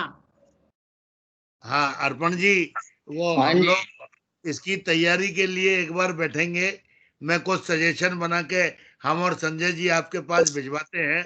हम और संजय जी का जो भी एक छोटा सा प्रस्ताव होगा उसको आप जैसे भी मथार के उसको फाइनल करके एक अंजाम तक पहुंचाने की इच्छा है, और इसमें आपकी गाइडेंस की जरूरत है, सपोर्ट की नहीं। मालिक आप हो, हम आपके साथ हैं। जी बिल्कुल। नमस्कार नमस्कार। हाँ जी, को बहुत धन्यवाद, बहुत बहुत धन्यवाद। Hariom Sanjay ji, thank you. नमस्कार। ओके जी, okay everybody, thank you. Bye Srinivas sir.